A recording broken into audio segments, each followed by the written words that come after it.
Jaime Leonel. ¿Estás por aquí, Jaime?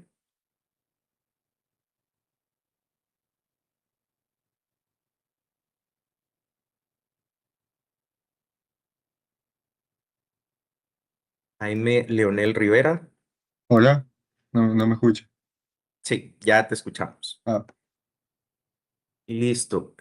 De la clase pasada, ¿qué nos puedes decir acerca del ordenamiento jurídico salvadoreño?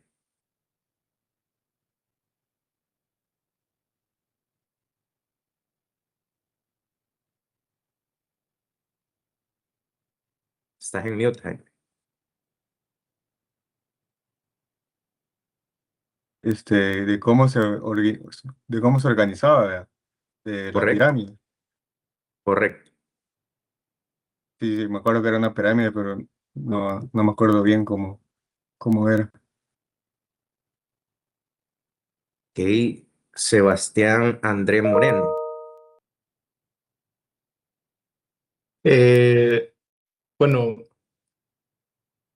creo que la introducción es a las leyes, ¿verdad? Empezamos con una pirámide que se basaba básicamente en cinco jerarquías. La primera y la más importante, la Constitución, después van las leyes, tratados y convenios. Después hablábamos de los reglamentos de aplicación que diga el órgano ejecutivo. La jurisprudencia sobre procesos de constitucionalidad y por último está la Ah, Corte Suprema de Justicia y el Tribunal de Apelaciones. Así también vimos el proceso de las creaciones de las leyes, ok. cómo se constituyen las leyes, cómo se crean. También vimos un poco de la historia de las leyes y cuántas leyes hay en total, desde qué año se promulgaron, el nombre de estas leyes. También vimos tres documentos bastante importantes que hay que tomar en cuenta, que son documentos tributarios, las reformas, interpretaciones auténticas y la derogación de eh, disposiciones. Eso. Ok. Muchas gracias por ese resumen, Sebastián. Vamos a consultar a Fátima Alexandra Escobar. ¿Estás por aquí, Fátima?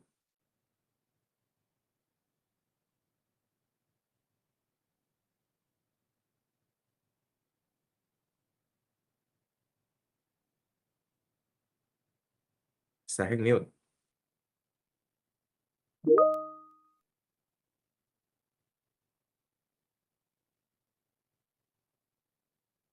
Vamos, tienen que estar pendientes. Francis Cristina Jiménez. Hola, profe. Hola, Francis. En tus palabras, ¿nos podrías describir cuál es el proceso para crear una ley?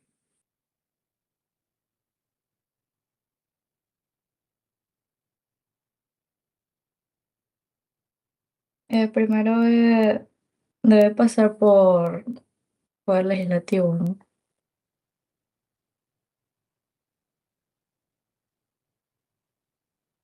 Ok, Bueno, no recuerdo exactamente el orden, pero el último que debe aprobarlo debe ser el presidente. Eso ok. es lo que más recuerdo. Pasa por el legislativo y termina con una aprobación del presidente. Ok. Miguel José Mejía. ¿Algo que puedas complementar de la idea que nos planteaba Francis?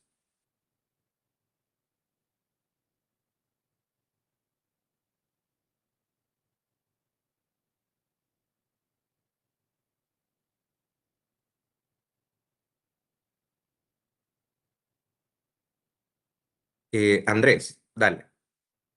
Hola, sí, buenas noches. Lo único que quería complementar acerca de lo que dijo mi compañera anteriormente es que una vez realizado, o una vez aprobado, mejor dicho, o no por el presidente, se tiene que publicar en el diario oficial, si no mal recuerdo el nombre, para su vigencia, si es que fue aprobado, ¿no? Ok, muchas gracias, Andrés.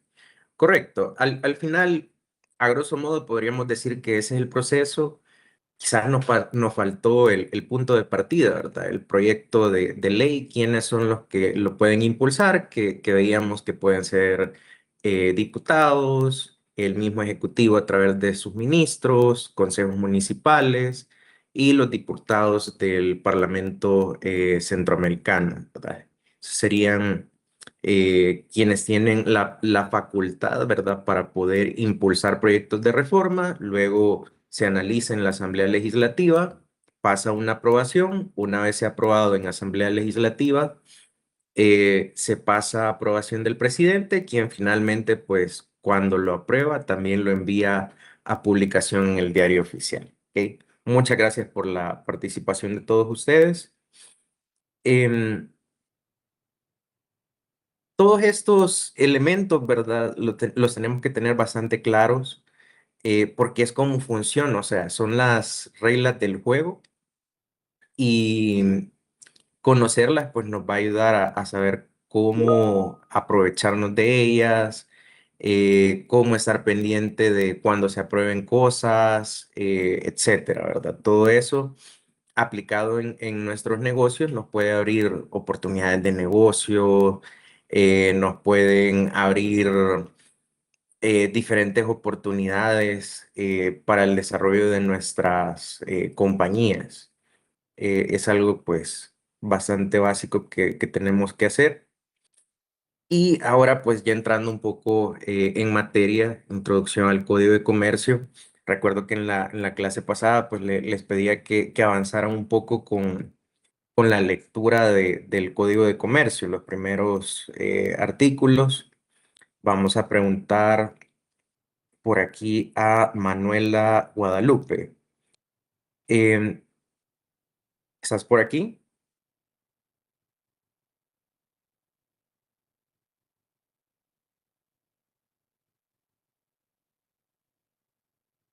Hola, buenas noches. Hola Manuela. ¿Nos puedes comentar qué es lo que norma el Código de Comercio?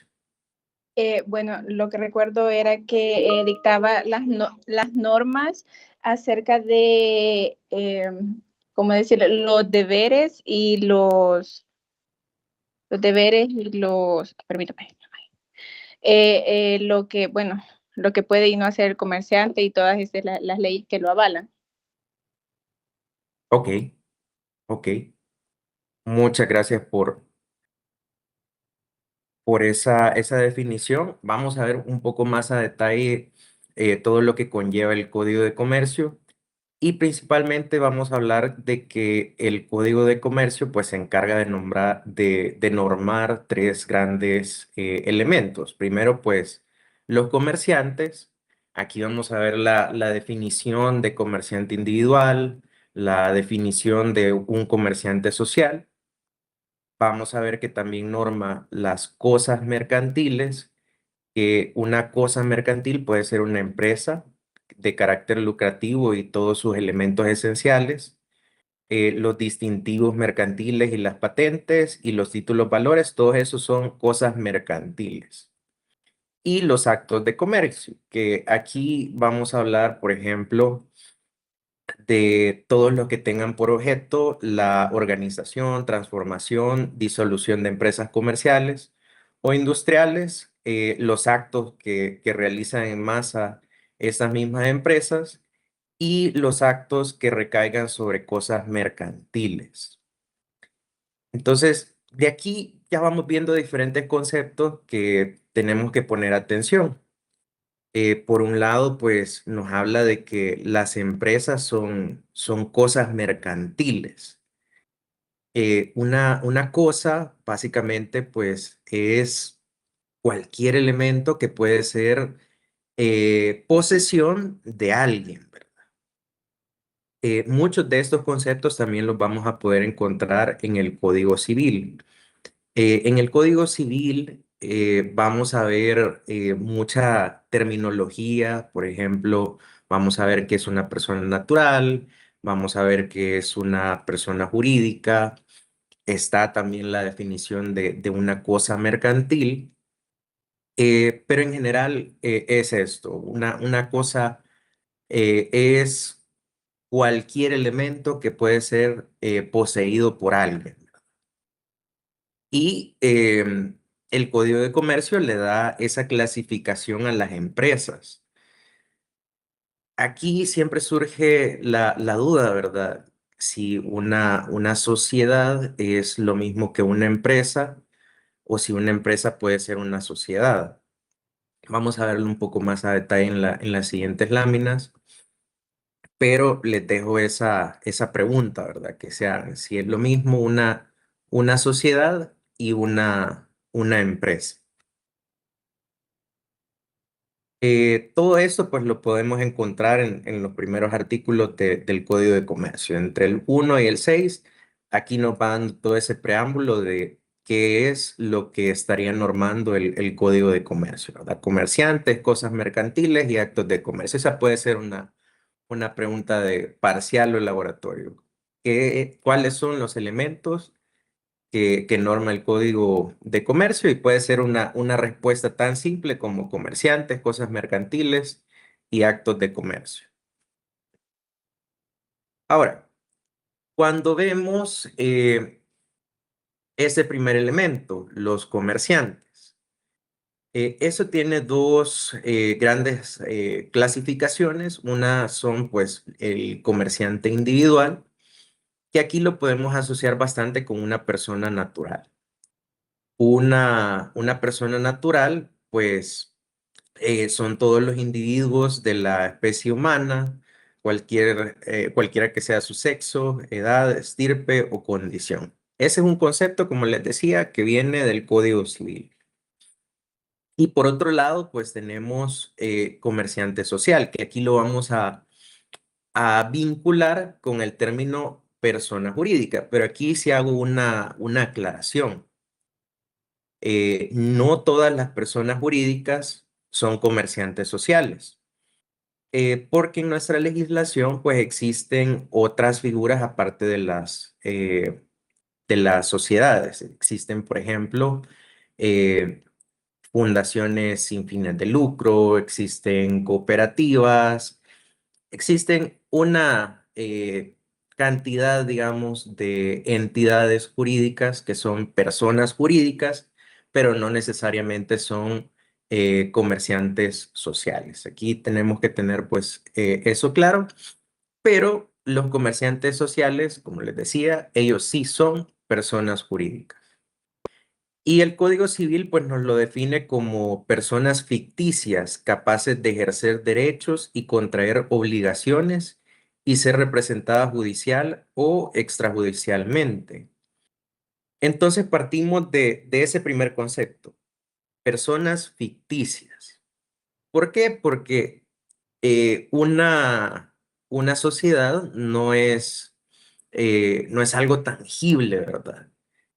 Adquiere esa tangibilidad a partir de sus elementos, pero como tal, la persona jurídica no es que yo pueda decir, tengo aquí a la par a la sociedad ABC, porque son personas ficticias, ¿verdad? Pero em, son capaces de tener derechos. em, las sociedades, pues a partir de los diferentes actos de comercio que puedan realizar, pueden adquirir diferentes derechos, em, y también pueden contraer obligaciones. Si ustedes crean, por ejemplo, una sociedad y quieren operar su negocio a través de esa sociedad, pues pueden incluso contraer deuda a partir de esa sociedad. Eh, Vamos a ver más adelante las diferentes clasificaciones de comerciantes sociales y cada uno pues tiene diferente nivel de responsabilidad ante los actos que realice pues como tal la sociedad. Pero es bastante común que una sociedad vaya a una institución financiera y solicite pues un crédito. Y va a ser bastante parecido como si una persona natural va a solicitar un crédito. El banco le va a solicitar diferente información que compruebe de que es una sociedad legalmente constituida, va a haber sus cláusulas, su pacto social donde se establezca cada una de las características que va a tener esta sociedad. Y todo eso, pues, como les decía en la clase pasada, es bastante parecido a una partida de nacimiento de una persona natural, donde vamos a tener quiénes son los papás, en la persona jurídica vamos a tener quiénes son los accionistas, vamos a tener quién es el representante legal o la forma en cómo se va a administrar esa sociedad. Todos son elementos que deben de ir incluidos dentro de esa escritura de constitución. Y por otro lado, pues tenemos este otro concepto de que se presumirá legalmente que se ejerce el comercio cuando se haga publicidad al respecto o cuando se abra un establecimiento mercantil donde se atienda al público. Esas van siendo algunos elementos que nos va dando el Código de Comercio para que nosotros analicemos si en efecto estamos ejerciendo actos de comercio que, como lo dice este concepto, pues si nosotros hacemos publicidad, si yo digo, Johnny Flores ofrece estos servicios, contabilidad, impuestos, auditoría, etcétera, y yo hago publicidad por diferentes medios, eso no nos lo limita. Pueden existir diferentes canales donde podemos hacer llegar pues ese mensaje de que nosotros estamos vendiendo X o Y servicio. Y aquí nos plantea un o, es decir, lo uno o lo otro, ¿verdad? Cualquiera de las dos situaciones puede llevar a considerarse de que se está ejerciendo el comercio.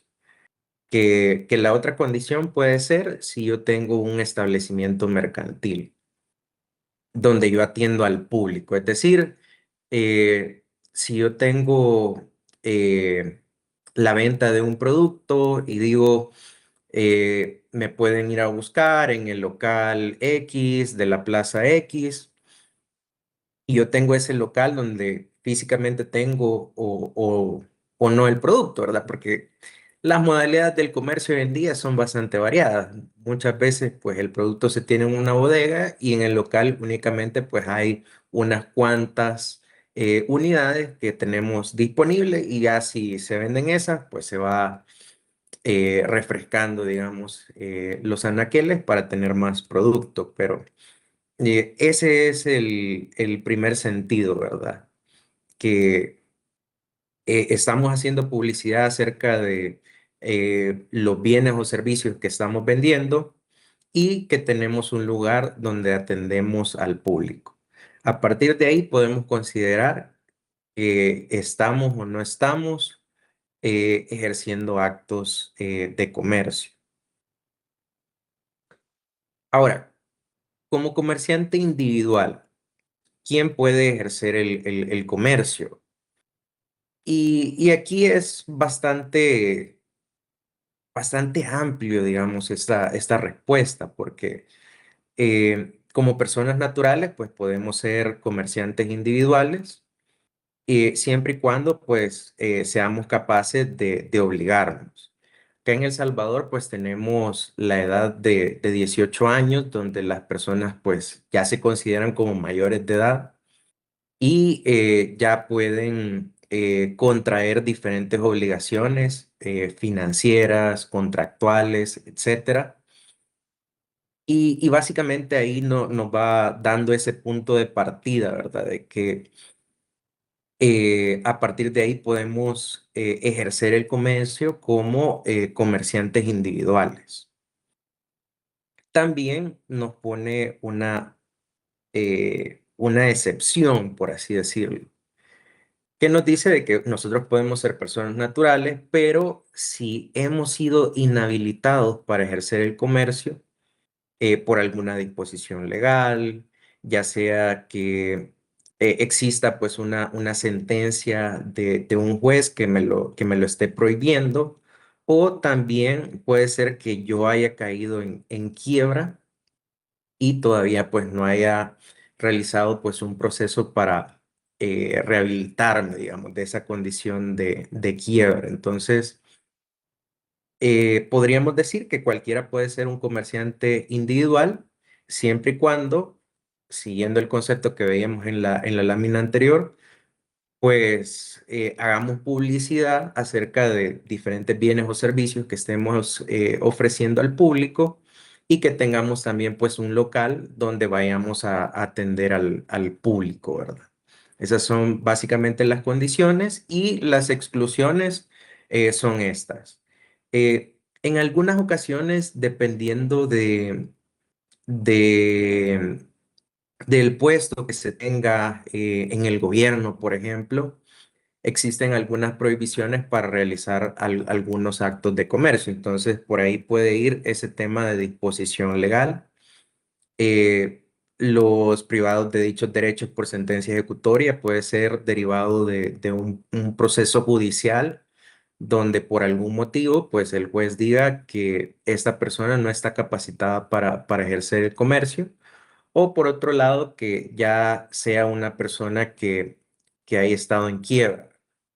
Si ha estado en quiebra, significa de que no ha ejercido los actos de comercio en forma responsable, o quizá pues le ha faltado alguna capacitación para poder desarrollar su actividad económica. ¿Y por qué lo ponen acá como una prohibición? Porque aquí también vamos protegiendo los derechos de los demás, ¿verdad? Porque si habilitamos a una persona que no está en las condiciones para ejercer actos de comercio y comienza, por ejemplo, a comprar mercadería y todo al crédito, y las otras personas pues pensando de que sí les va a pagar, pero vuelve a perder, ¿verdad? Esa inversión, y ya no puede hacer frente a terceros, ¿verdad? Esas obligaciones que tenía con terceros. Entonces, pues eso puede ocasionar problemas con esos otros comerciantes. Entonces, ya el Código de Comercio pues va previendo ese tipo de situaciones, y lo plantea como una excepción, ¿verdad? De situaciones donde no podemos ejercer actos de comercio.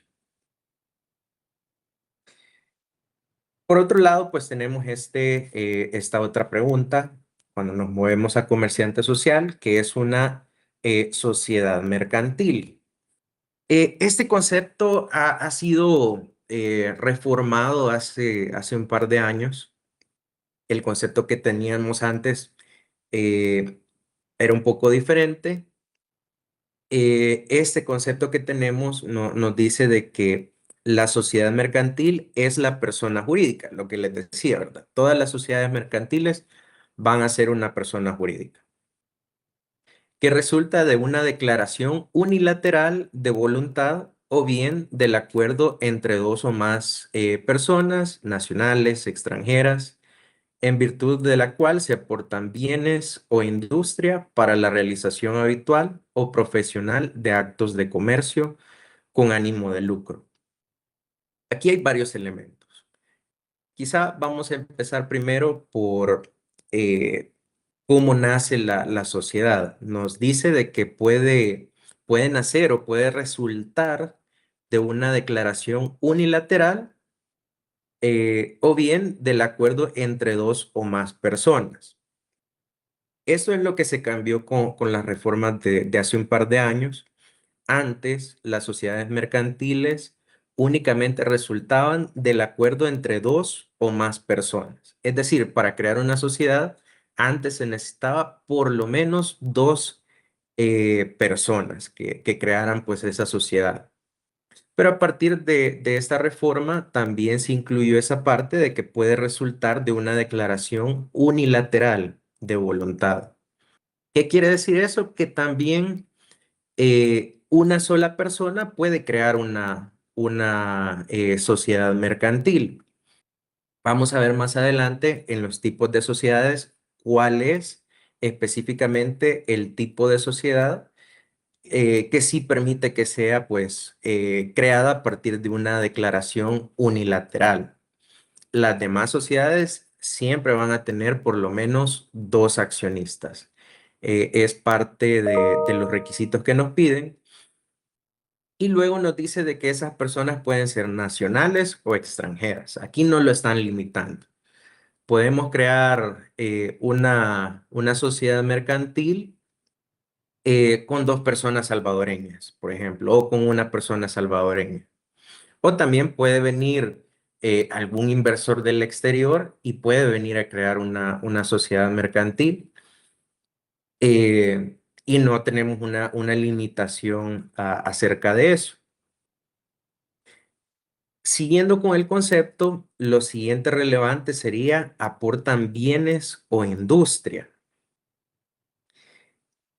Cuando se crea una sociedad mercantil, pues hay que darle recursos para que funcione, que pueden ser recursos monetarios, pueden ser bienes que se estén aportando, o en algunos casos también se permite que se proporcione conocimiento, que es a lo que le llama esta definición industria, para realizar pues de forma habitual o profesional actos de comercio.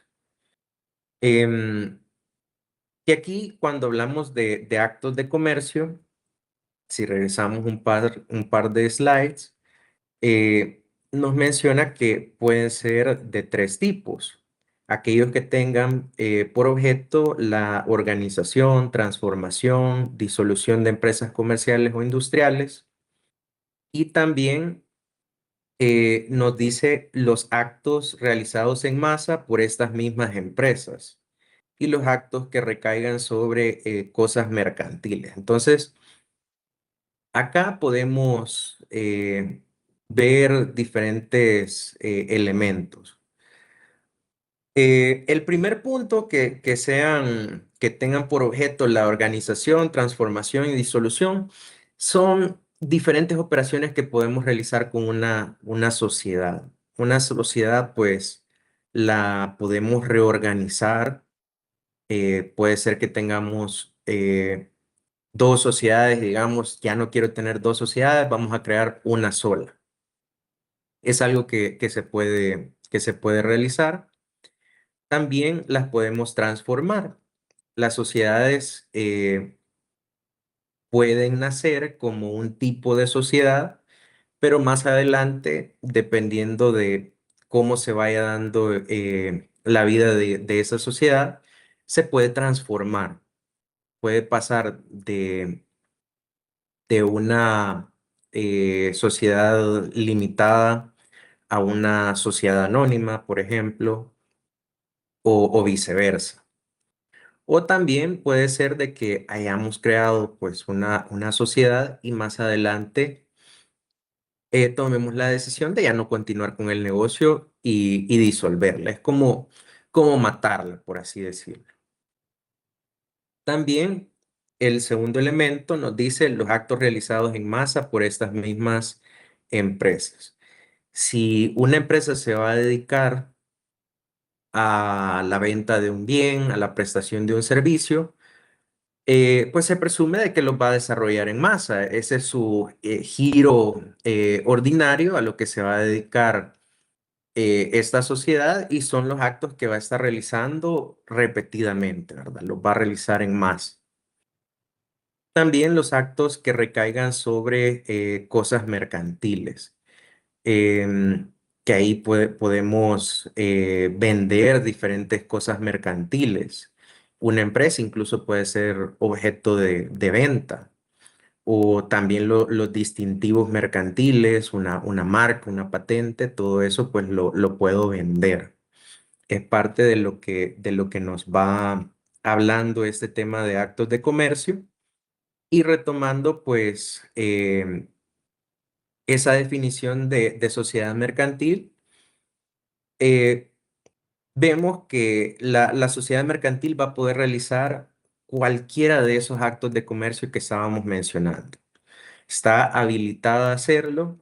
Usualmente, pues en la escritura de constitución, ahí vamos a limitar lo que puede y no puede hacer la sociedad, aunque la práctica usual es, pues, en esa cláusula de giro de comercio, pues dejarlo suficientemente amplio como para, si sale un negocio em, que no sea habitual, pues también que lo pueda desarrollar esa sociedad. Pero son parte de los elementos que se tienen que revisar cuando se está creando una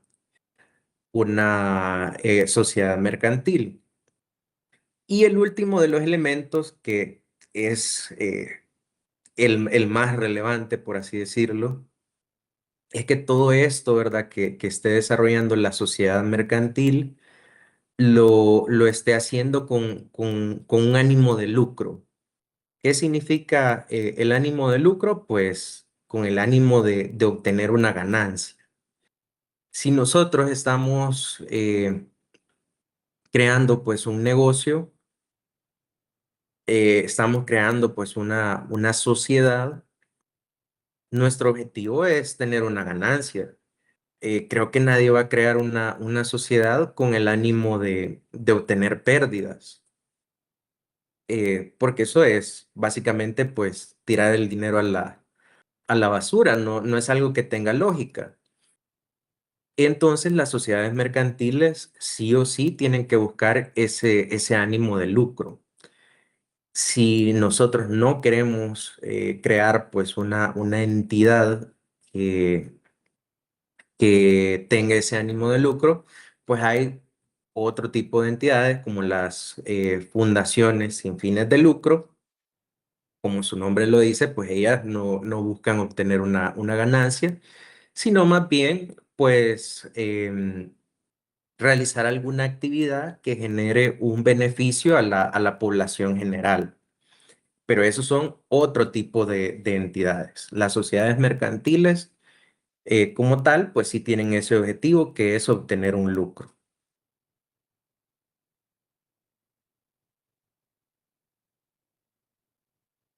También, pues, las sociedades mercantiles, pues, gozan de esa personalidad jurídica, que eso se tangibiliza a través de esa escritura de constitución, y también tienen un patrimonio propio, que es distinto de aquellos que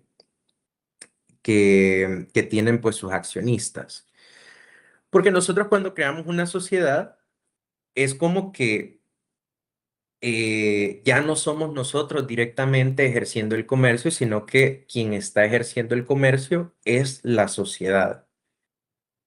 Yo puedo ser accionista de una sociedad, es decir, yo tengo un derecho sobre los beneficios que genere pues esa sociedad, pero no somos lo mismo. No podemos decir de que yo soy lo mismo que la sociedad que represento, sino que nosotros somos independientes. Al final del día, pues la sociedad me va a enviar recursos de los diferentes beneficios económicos que genere, pero como tal es algo separado. Entonces, eh, al momento de constituirla, yo tengo que aportar un capital. Dependiendo del tipo de sociedad, pues así va a ser el monto del capital que se le puede colocar. Y ese es el capital que va a tener esa sociedad para operar. Ya a partir de ahí, si necesita más capital de trabajo, pues puedo tomar la decisión de aportarle más. O también la sociedad puede buscar formas de cómo financiarse. Puede acercarse pues a la banca y ver si puede ser objeto de algún crédito y las condiciones en las cuales le estarían dando ese crédito. Por lo mismo, también si por X o Y motivo la sociedad no funciona, eh, pues no quiere decir que Johnny Flores quebró, sino que quebró la sociedad. Johnny Flores pues puede tener un patrimonio separado del de la sociedad. Entonces, también las sociedades mercantiles pues nos van sirviendo como ese medio de control de cómo podemos separar los bienes que son personales de los bienes que estamos utilizando para un negocio en específico. Esa podría ser una pregunta, ¿verdad?, que nos podríamos hacer. ¿Qué beneficio tiene operar como una sociedad mercantil o qué beneficio tiene de operar como un comerciante individual? No sé si hasta aquí tenemos alguna duda, alguna consulta, algo que he explicado fue muy rápido, quieren algún detalle. Dime, Katy. Disculpe, yo tenía una duda para ver si usted me la puede responder. Es que según tengo yo entendido, las sociedades sí se pueden crear 100% la contribución de extranjeros, ¿no? Pero lo obligatorio es que el representante legal resida en el país. No puede ser extranjero, pero que tiene que residir en el país. Es correcto, y eso es más para propósitos tributarios. Cuando veamos el código tributario, vamos a ver que una de las obligaciones que tienen las sociedades mercantiles como contribuyentes es que su representante legal esté acá en el país. Es justo como lo mencionaba Katia, los accionistas pueden ser 100% extranjeros, pero por lo menos tienen que designar a alguien que tenga facultades suficientes para representar a esa empresa acá en El Salvador, a esa sociedad mercantil acá en El Salvador. ¿Por qué? Porque por lo mismo que la sociedad mercantil pues está facultada pues a obligarse a diferentes tipos de contratos, etcétera, pues el incumplimiento o incluso incurrir pues en algún delito por parte de la sociedad, eh, todo eso pues va a recaer sobre el representante legal, que es diferente a la sociedad, ¿verdad? Pero es la persona que va a estar al frente de esa sociedad mercantil que incluso pues podría ir a parar a la cárcel si la sociedad ha cometido algún delito, como por ejemplo defraudación al fisco. No sé si han visto en las noticias que sacan que el Ministerio de Hacienda pues ha hecho diferentes fiscalizaciones y a veces hasta sacan al representante legal de la compañía ahí en la tele de que lo llevan detenido por una investigación que se está realizando sobre alguna defraudación al fisco que ha hecho la sociedad. Entonces ahí también tenemos que estar conscientes de las obligaciones que podemos llegar a tener como representantes legales para que en algún caso, si ustedes les dicen, miren, quieren ser el representante legal de esta sociedad, pues que se lo piensen dos veces. No digo que no lo hagan, sino que establezcan diferentes controles, pues para también asegurarse su integridad personal. Por ejemplo, establecer en algún contrato que la sociedad pues no los va a dejar perder en cualquier tema judicial que tengan que afrontar por cuenta de la sociedad. Es algo que se pueden plantear entre otros tipos de controles, como saber exactamente qué es lo que está haciendo la sociedad y tener facultad pues también de verificar que lo que dicen que están haciendo es lo que en efecto están haciendo. Algo que más adelante vamos a ir viendo con las formas de administración de las sociedades, pero lo podemos ir adelantando.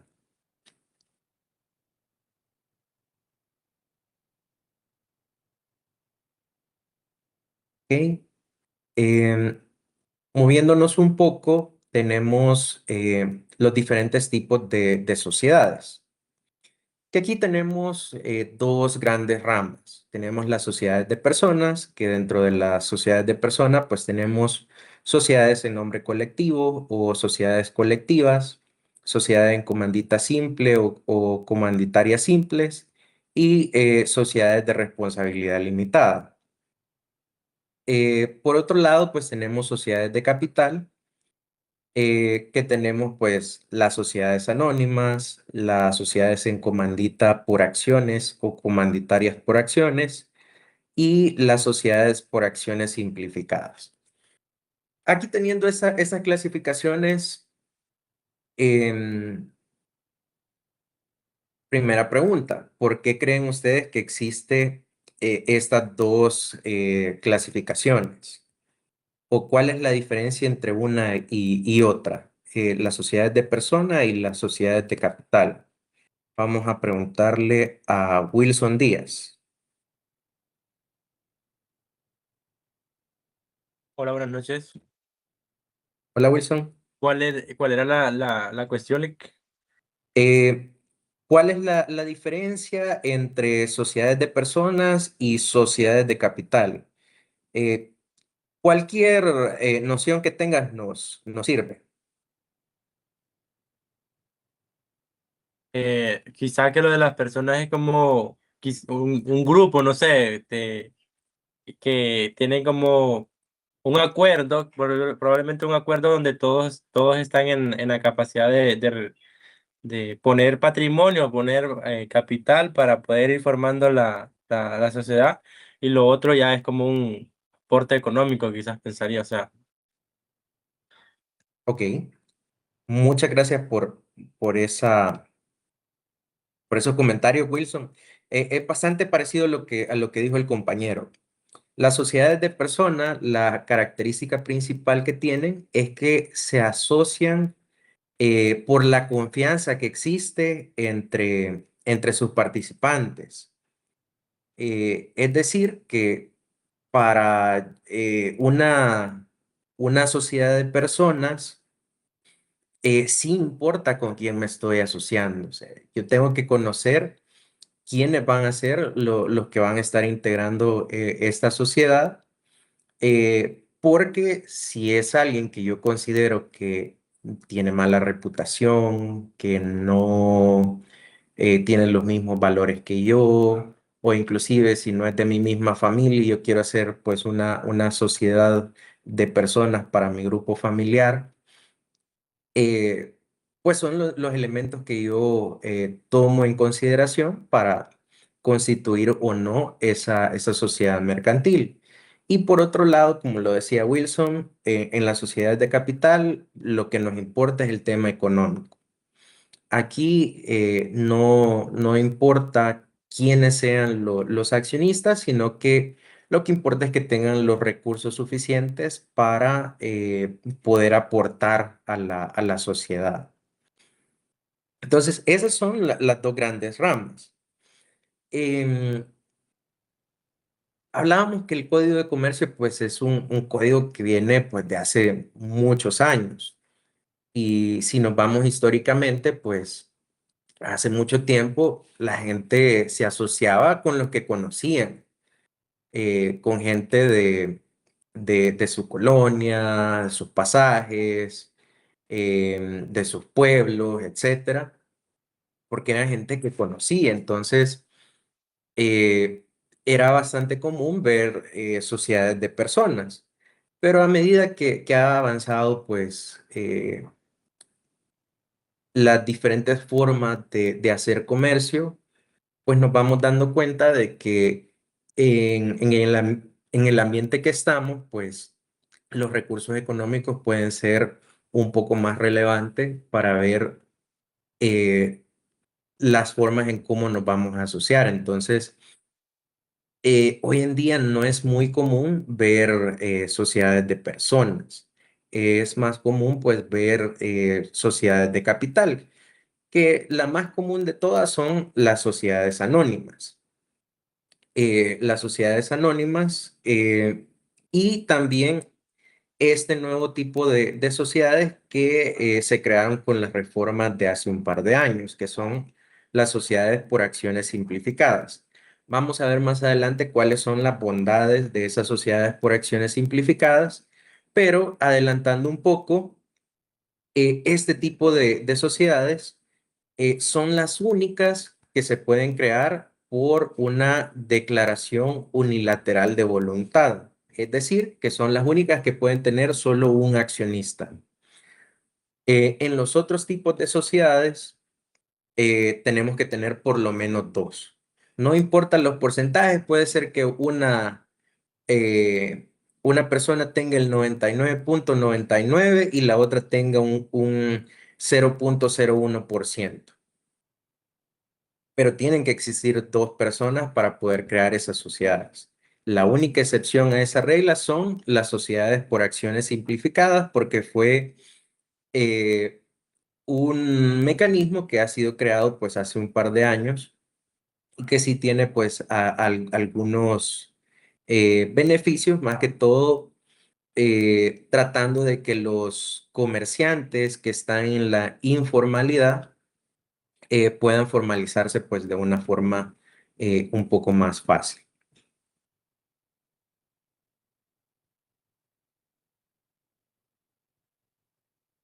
Bueno, eso era lo que les comentaba, de que las sociedades siempre se necesitan al menos dos accionistas, a excepción de las sociedades por acciones simplificadas. Y quizá aquí también algo que me llamó la atención y que ha pasado en el último año realmente, es que también este tipo de sociedades de responsabilidad limitada también ha comenzado a tener un poco más de auge. Eh, el porqué de que estas sociedades pues han tenido un poco más de auge son más factores externos.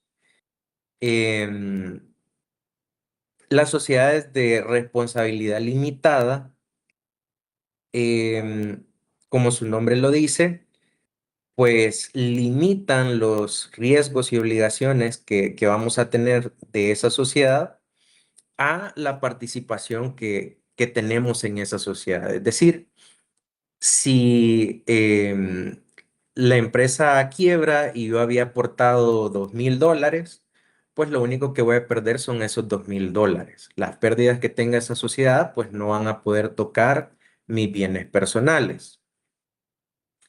Eh, en las sociedades de personas, sí, la responsabilidad es un poco más amplia.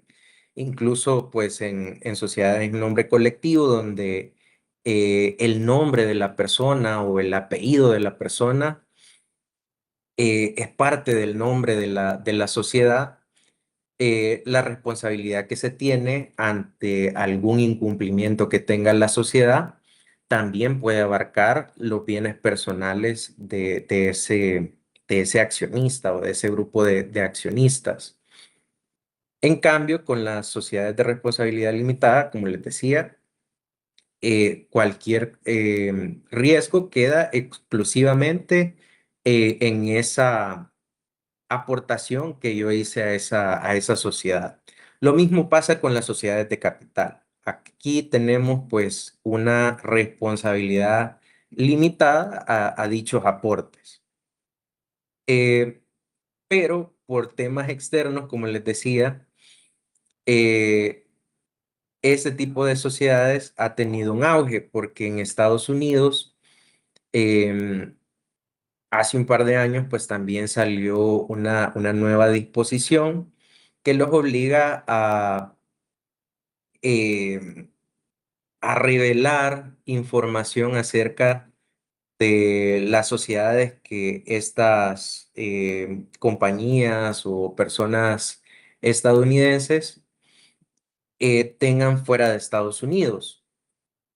Entonces, se ve que esta definición de sociedades de responsabilidad limitada es lo que se asemeja más al concepto de sociedades que tienen allá en Estados Unidos, y por eso es que la mayoría de accionistas estadounidenses pues han pedido que sus sociedades se transformen. Si eran sociedades anónimas, pues las están pasando a sociedades de responsabilidad limitada.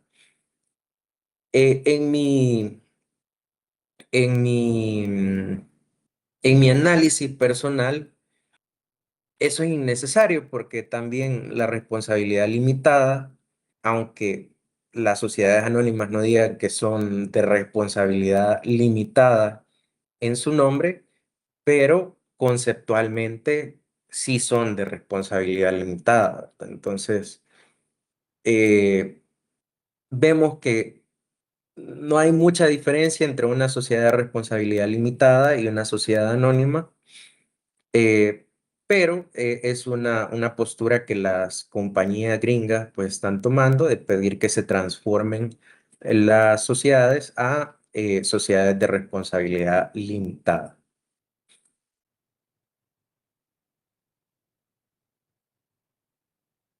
Ok, y aquí con los comerciantes sociales, con las sociedades, pues vamos a ver algunas disposiciones que eh, son, digamos, básicas para las sociedades.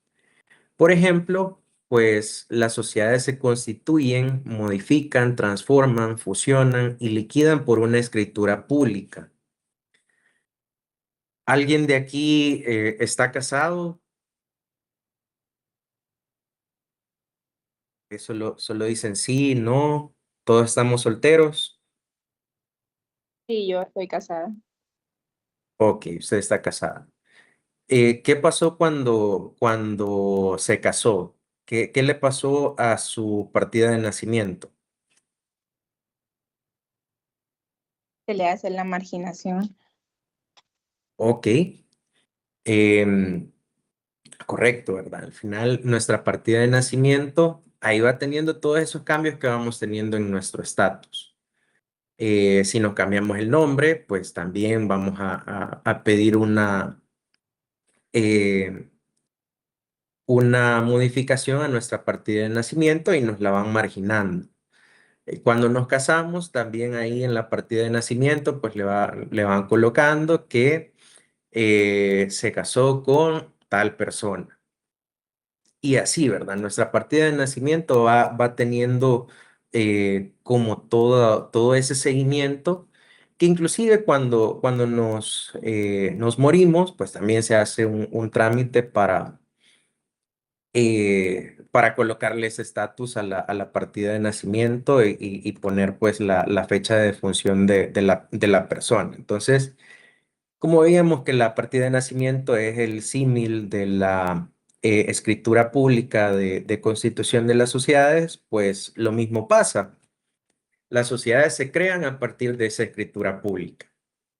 Cuando se modifican, se tiene que modificar la escritura pública. Si se transforma, si se fusionan, si se liquidan, todo eso se va haciendo en escritura pública. Esas escrituras públicas se tienen que depositar en el registro de comercio para que tengan validez. Todo este tipo de actos tienen que registrarse en el registro de comercio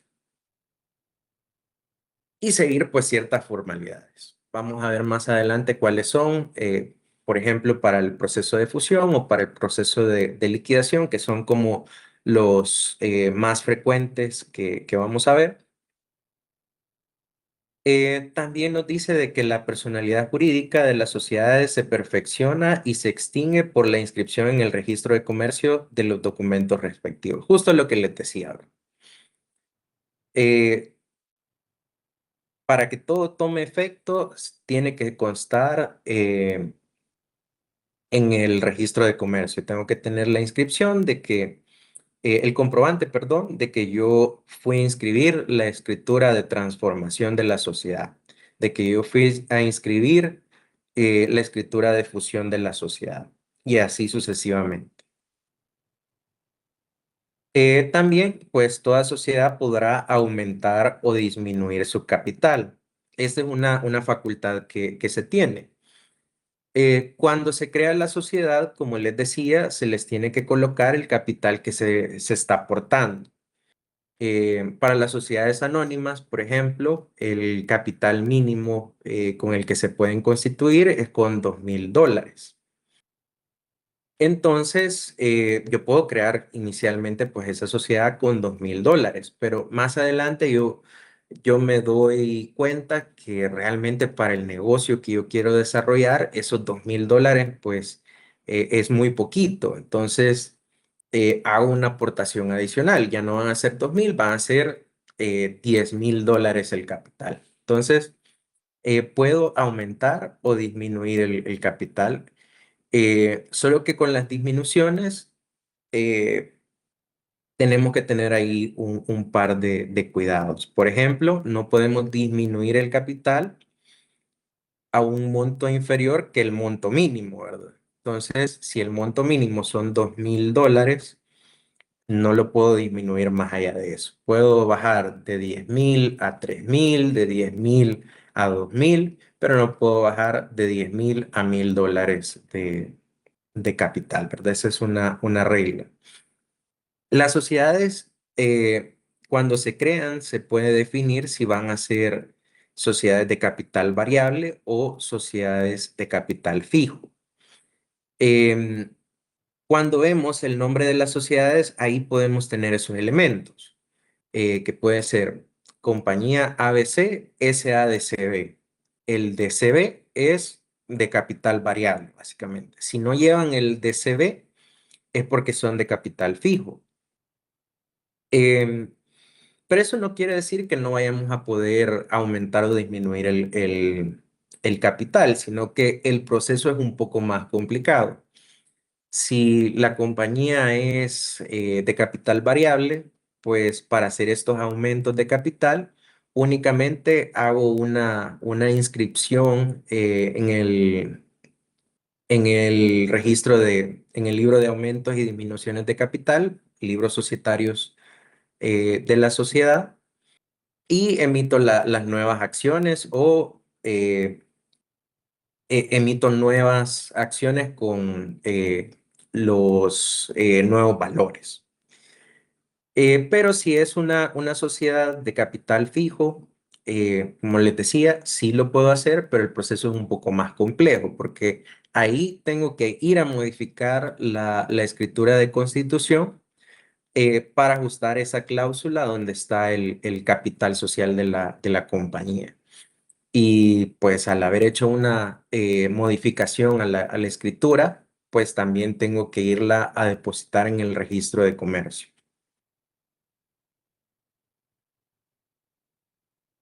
También, pues de todas las utilidades netas de toda sociedad, pues debe de separarse un porcentaje para formar la reserva legal. Hasta que alcance una cantidad determinada, que ahí dependiendo del tipo de sociedad es que nos van a dar diferentes reglas. Por ejemplo, para las sociedades anónimas, la reserva legal es el 7% de las utilidades anuales hasta alcanzar el 20% del capital social. Em, esa reserva legal como tal, pues no es una salida de efectivo, es por el contrario, ¿verdad? Es una retención del efectivo. Es un monto de las utilidades que se han obtenido que yo no voy a enviar a los accionistas, sino que tiene que quedar siempre dentro de la sociedad, porque esa reserva legal me va a ayudar a poder hacer frente a cualquier obligación que yo tenga contra proveedores o acreedores. Em, Puede ser, ¿verdad?, de que no me haya ido bien con el negocio, quiebro, entonces tengo que tener pues esos fondos de la reserva legal para poder compensar pues parte de esas deudas que yo puedo tener con terceros. Es parte, ¿verdad?, de esa función de la reserva legal. Cuando ya estemos viendo temas tributarios, vamos a ver que también la reserva legal pues eh, sirve como un escudo fiscal. ¿Por qué? Porque me va a ayudar a pagar un poco menos impuestos.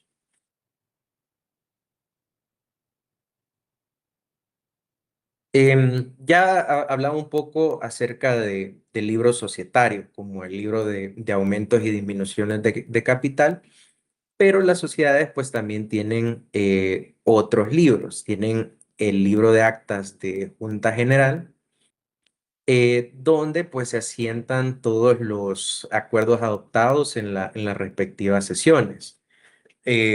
La Junta General de Accionistas básicamente pues es el órgano eh, con más poder dentro de una sociedad, ¿verdad? Porque lo integran quienes han aportado el dinero.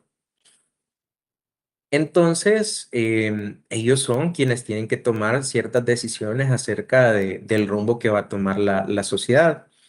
E inclusive en la escritura de constitución vamos a dejar cuáles son las operaciones o los actos que requieren de una aprobación de Junta General de Accionistas y cuáles, por ejemplo, pueden quedar a nivel de junta directiva o, o consejo de administración.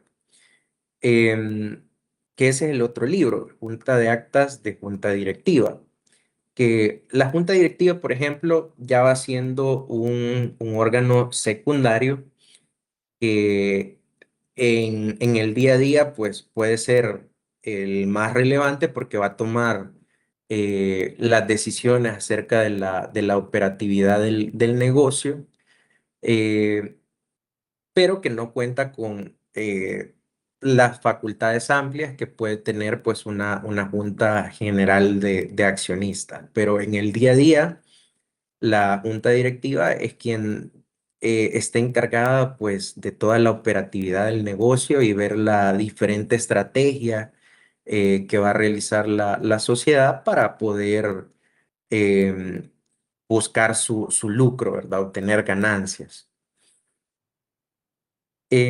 Luego tenemos el libro de registro de socios o accionistas, que en este libro pues llevamos el control de todas las participaciones.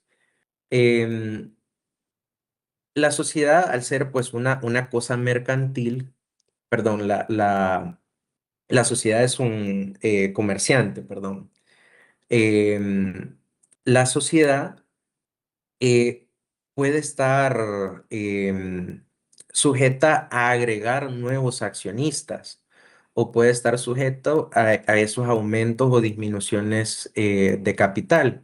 Entonces, todo eso lo tenemos que tener en un registro societario, que es el libro de registro de socios y accionistas. Y, por ejemplo, si tenemos al accionista A y el accionista B, en el libro de registro de accionistas va a decir, accionista A tiene 99 acciones que representan el 99% de las acciones de la sociedad. Y el accionista B tiene una acción que equivale a tanto el importe económico, ¿verdad? Si la acción vale $100, pues va a decir que el accionista B pues tiene $100 en acciones. Si agregamos nuevos accionistas, pues vamos a tener una nueva página donde vamos a poner accionista C y vamos a poner el aporte que tiene ese accionista. Es parte de los registros que se tienen que tener.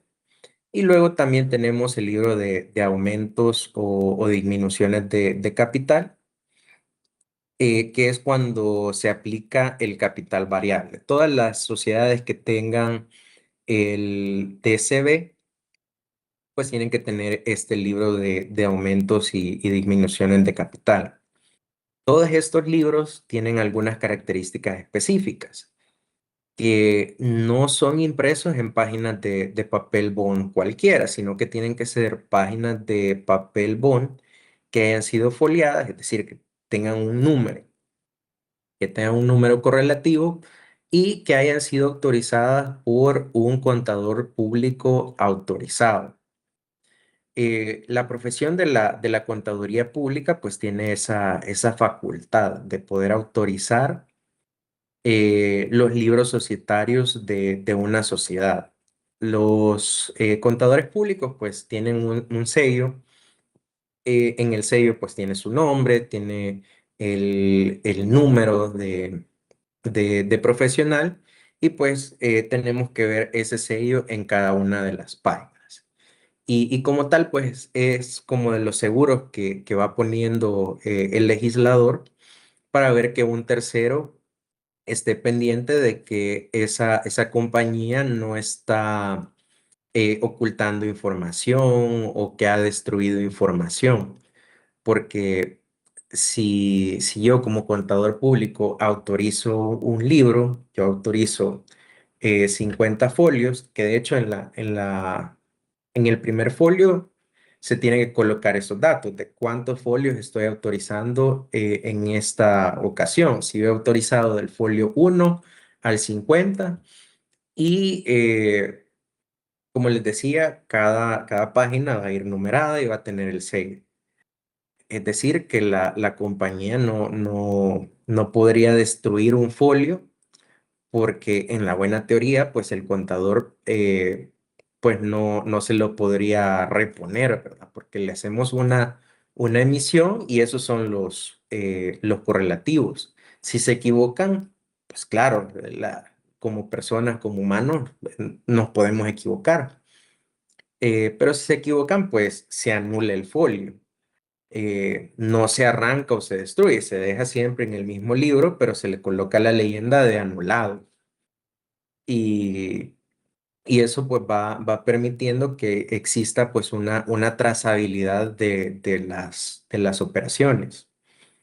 Y es parte, ¿verdad?, de ese control que tenemos que tener con las sociedades. Denme un momento que me estoy quedando sin carga. Denme un minuto, busco el cargador y regreso.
Ok, listo.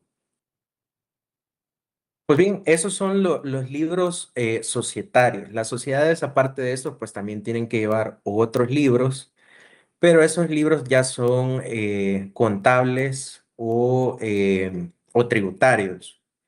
Contables, por ejemplo, el libro Diario Mayor, el libro de estados financieros y tributarios, pues los diferentes libros de IVAs. Libro de compras, libro de ventas a contribuyentes, libro de ventas a consumidor final. Son parte de ese juego de libros que se tienen que llevar y todos estos libros pues tienen que estar en físico. De momento, nuestra legislación todavía considera todos estos libros como físicos. Es bastante probable que en los próximos años pues vayamos a migrar a algún sistema electrónico para llevar estos libros, pero de momento pues todavía no lo contempla nuestra legislación.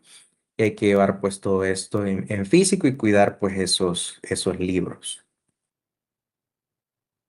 Ahora, ya veíamos un poco acerca de esas características que pueden tener las sociedades de persona. Acá las tenemos un poco más claras. Tenemos pues que la calidad personal de los socios pues es la condición esencial de la voluntad de asociarse. excepto en la sociedad de responsabilidad limitada, que les decía que casi que funciona como una sociedad anónima, pero tiene un nombre diferente. Su capital se integra por cuotas o participaciones de capital que pueden ser desiguales. ¿Qué quiere decir? Que yo puedo tener una participación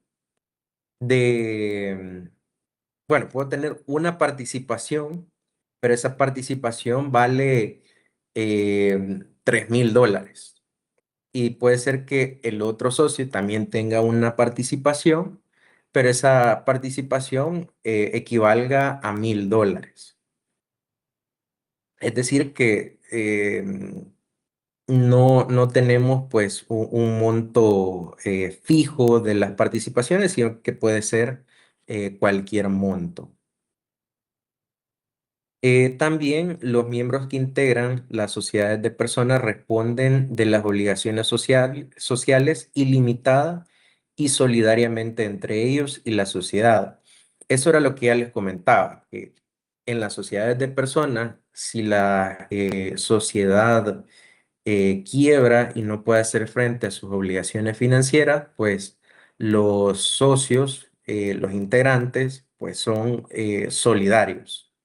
Es decir, que si la sociedad se queda sin recursos, pues van con los recursos de los participantes para poder saldar las cuentas que queden pendientes del lado de la sociedad. Em, Eso es, ¿verdad? Cuando la sociedad es en nombre colectivo. Y por el monto de sus respectivos aportes, si la sociedad es de responsabilidad limitada. Al final, para efectos prácticos, eh, las sociedades de responsabilidad limitada casi que las pondría como una sociedad de capital, ¿verdad? Pero el Código de Comercio como tal sí la incluye todavía como una sociedad de personas. ¿Por qué? Porque muchas veces llevan el nombre de alguno de los participantes como parte de su nombre social, pero sí tienen características diferentes. em, ya que como lo veíamos, a diferencia de los otros dos tipos de sociedades de personas, las sociedades de responsabilidad limitada sí pueden limitar la responsabilidad a los aportes que hayan realizado. Y por otro lado tenemos las sociedades de capital, que las disposiciones generales pues, nos dicen que la calidad personal de los socios o accionistas no influye de modo esencial en la voluntad de asociarse. Eh, si yo soy el dueño de una sociedad anónima, yo eh, sí puedo definir o decidir si yo me asocio o no con una persona. Pero ¿qué pasa? Puede darse el caso de que ahorita somos dos accionistas, el accionista A y el accionista B.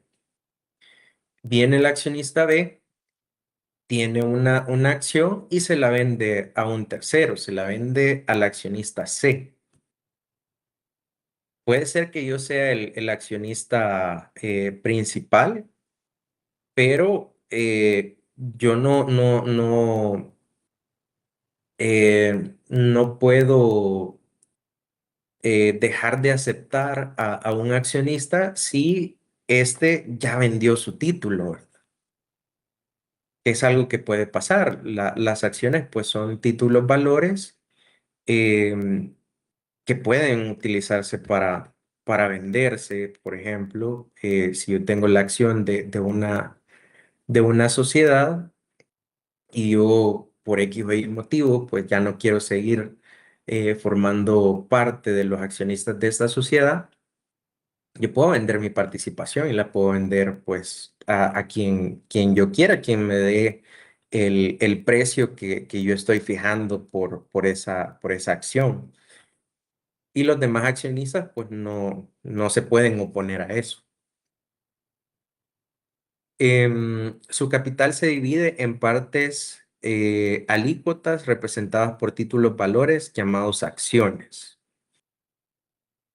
Em, Aquí en las sociedades las acciones pues tienen un valor específico.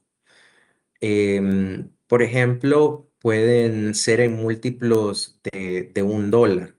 Una acción puede valer $1. Lo que no puede valer $1.00 eso sí no puede pasar. Pero aparte de eso, pues las acciones pueden valer de $1 en adelante, pero todas van a valer lo mismo. Van a tener un valor nominal idéntico. Si tenemos 1.000 acciones y cada acción eh, tiene un valor nominal de $1, pues todas van a valer eso. 1.000 acciones, $1.000, digamos, el equivalente. Los accionistas limitarán su responsabilidad al valor de sus acciones.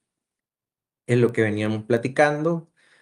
No puede ir más allá de, del valor de sus acciones. Es decir, si yo he aportado $2.000, si la sociedad pierde, pues únicamente pierdo esos $2.000, no voy a incurrir pues en una pérdida mayor.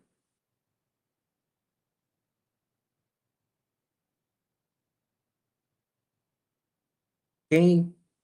Eso es con la parte de los comerciantes. Creo que por tiempo son las 7:55. Vamos a ver primero el tema de los grupos para el trabajo final y luego de eso, pues en la siguiente sesión vamos a continuar con cosas mercantiles y actos de comercio para que lo vayamos viendo un poco más a detalle. Ok, primera pregunta, ¿ya todos tienen grupo? ¿Alguien que no tenga grupo puede comentármelo en este momento para ver si lo agregamos a algún grupo? Hola, en mi grupo solo somos 3. Ok, gracias, Franci. De momento vamos a plantear tu grupo con 3.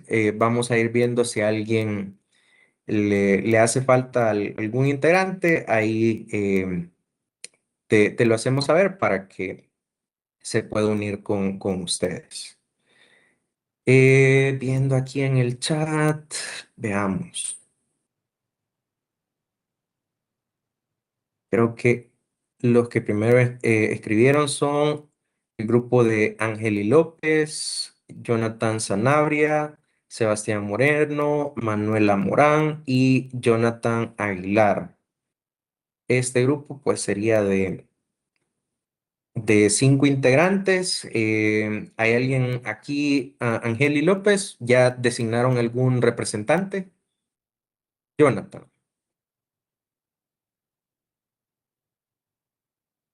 Ok, vamos a ver qué tema escoge Jonathan.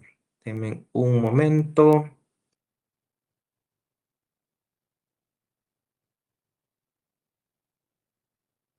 Jonathan, acá tengo de la fila 3 a la fila 9.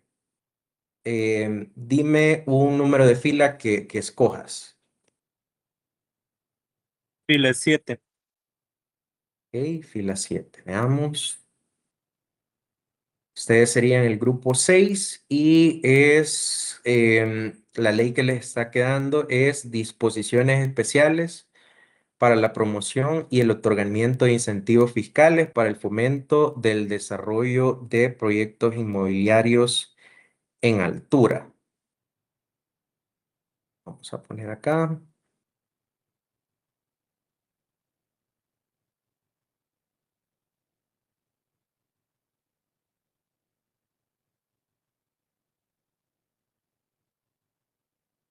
Jonathan Aguilar, bro. No, Ok, Sanabria. perdón.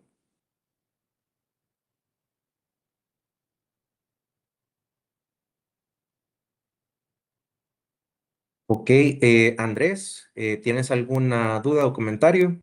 Sí, solo preguntarle, el grupo nosotros ya lo tenemos completo, lo escribo en el Sí, chat. sí, por favor. Ah, vaya, perfecto. Ok, luego tenemos acá el grupo de Miguel Mejía, Amanda Quiñones, Mateo Martínez, que aquí dicen que les hacía falta uno, no sé si al final sí, Fernanda Ayala, ya estamos, dice. Ok, ¿hay alguien de grupo 2? Sí, Lee, que estoy yo. Ok, Miguel. Lo mismo, selecciona una línea de la 3 a la 9. La 4. ¿Ok?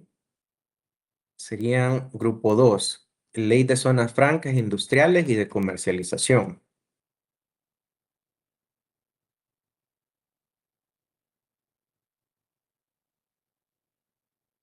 ¿Ok? Em, ando aquí, Wilson Josué, Mauricio, José David Gallegos, Fanny Gabriela y Gerardo Lara. Este también es grupo de 5. ¿Alguien que esté por aquí? Hola, buenas noches, Rick. Hola Wilson. Lo mismo. La Seis. línea 3 no. Ok, 6. Gracias. La 3 no, porque la 3 es el título. Ujú. Entonces, ustedes son ley de incentivos fiscales para el fomento de las energías renovables en la generación de electricidad. Gracias.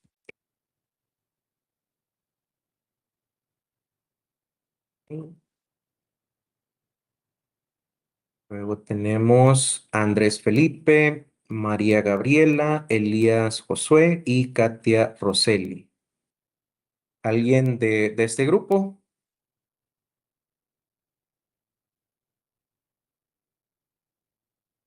Sí, aquí estoy Andrés. yo. Sí, sí. Ok. Escoge una línea.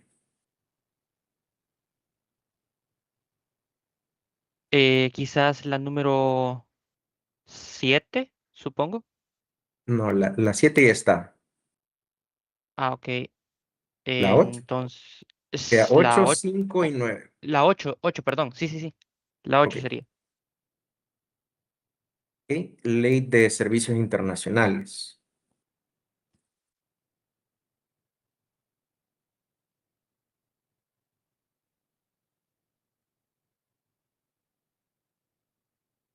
Ok.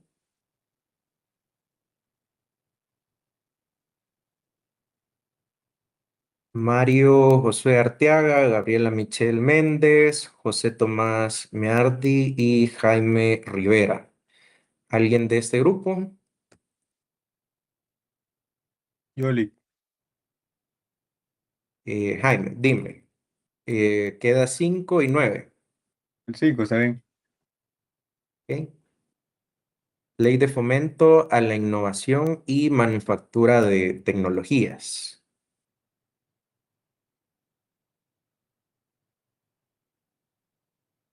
Jaime, ¿verdad? Sí. Ok.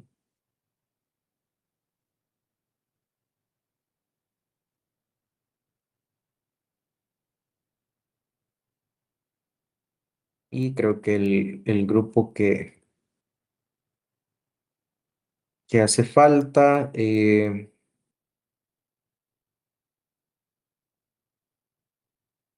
bueno, aquí dice Edwin, Fernanda y Y yo, yo, que sería profe, Francia. Ujú. Francis, sí. Ok, entonces vamos a dejarlos ustedes como el último grupo que les quedaría esta de acá, ley de activos digitales. Te voy a colocar por aquí Francis Jiménez.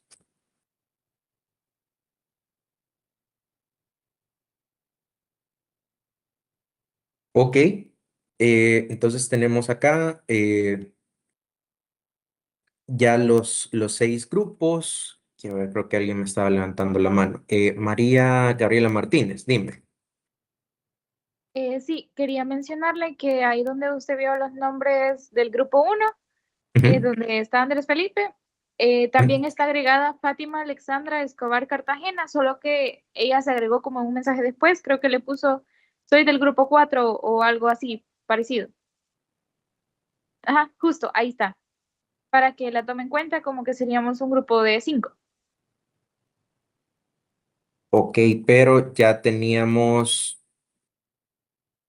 quiero ver, el grupo de 5 estaba ya tomado por...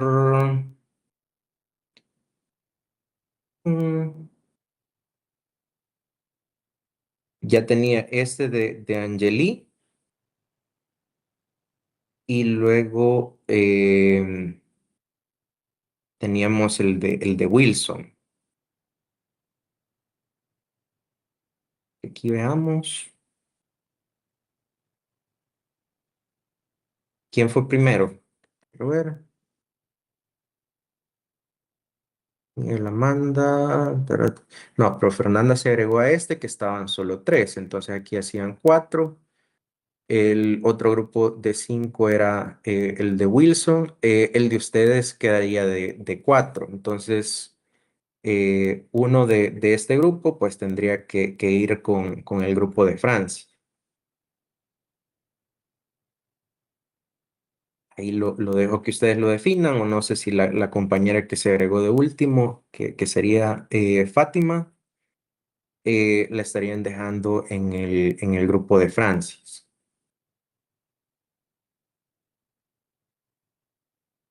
Bueno, eso me lo hacen saber por correo para también notificarle a Francis del otro integrante de su grupo. Pero entonces tendríamos este orden. Grupo, el primer día, bueno, quizá vamos en orden. Vamos a ver primero la rúbrica de evaluación. Si se fijan, pues estas leyes que hemos seleccionado acá son leyes que otorgan ciertos beneficios fiscales. Em, Cada una pues tiene sus requisitos específicos para poder optar a los beneficios fiscales. Y en los últimos años realmente hemos visto que el gobierno pues ha estado incentivando diferentes sectores. Aquí, si hubieran sido más grupos, pues hubiéramos sacado más temas, pero igual, alguna que otra que considero que puede ser relevante para ustedes, la voy a exponer yo. Em, pero las que he seleccionado pues son las que tradicionalmente son las que más se utilizan, como la ley de zonas francas, la ley de servicios internacionales. Estas son como las más viejitas. También tenemos la ley de incentivos fiscales para el fomento de energías renovables, em, que esta también es un poco más viejita, pero también hay muchas empresas que eh, aplican a los beneficios de esas leyes. Luego tenemos ya algunas un poco más nuevas, como la ley de activos digitales, em, la ley de fomento a la innovación y manufactura y este de disposiciones especiales para la promoción y el otorgamiento de incentivos fiscales para el fomento del desarrollo de proyectos inmobiliarios de altura. Eh, Son las que hemos seleccionado. Hay muchas otras leyes más que dan beneficios fiscales y que los invito a que investiguemos acerca de ellas para tal vez en algún futuro pues tomar provecho de ellas. Al final, pues los beneficios fiscales es como un impulso que le podemos dar al negocio porque no vamos a tener que gastar en pago de impuestos, sino que esos fondos pues los podemos reinvertir en el negocio o lo llevamos como utilidades para los accionistas. Entonces, yo les voy a subir esta rúbrica del trabajo donde vamos a ir viendo pues las instrucciones generales, lo que tiene que llevar el trabajo. Se va a presentar un trabajo escrito y también se va a exponer.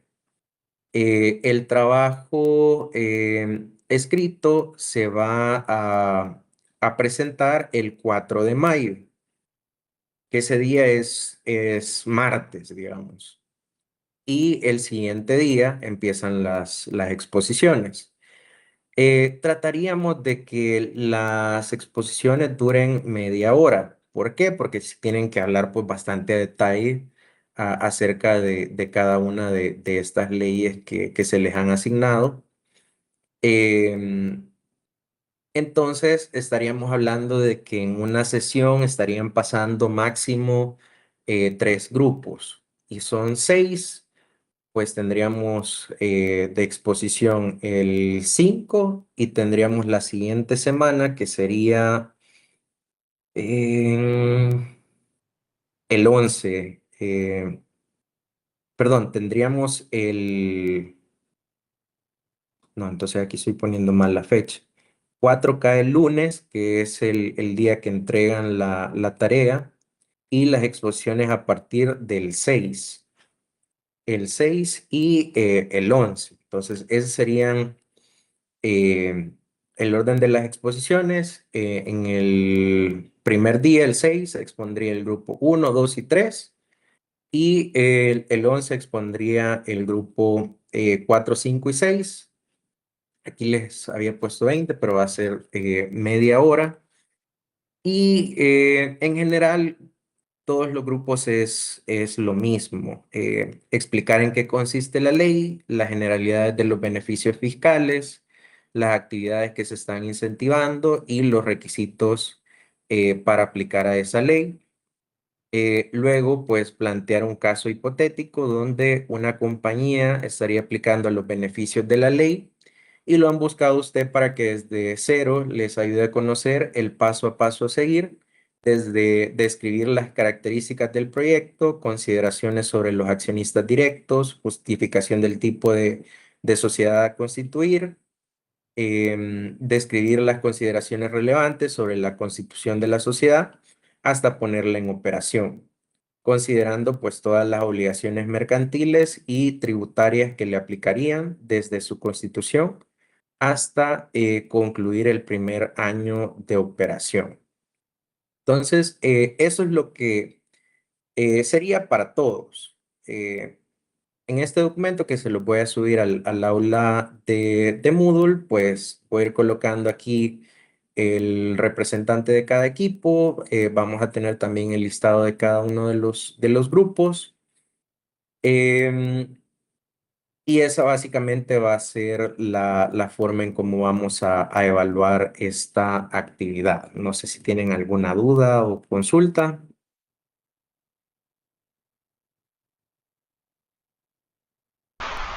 De mi parte, No, ninguna. Ok, listo. Les voy a subir las indicaciones. Por experiencia en años anteriores, les diré de que no dejen esto para último momento. Me pueden buscar, me pueden hacer consultas, me pueden mostrar avances. Eso no es evaluado, pero sí les puede servir para ver el rumbo que están tomando y ver si va todo bien o si están un poco perdidos, yo les puedo dar alguna guía de qué colocar o qué explicar un poco más a detalle. Listo. Entonces, si no tienen alguna duda, pues lo dejamos hasta aquí y seguimos el próximo miércoles. gracias, buenas noches. Noches, Gracias, buenas noches. Francis. Gracias, feliz noche.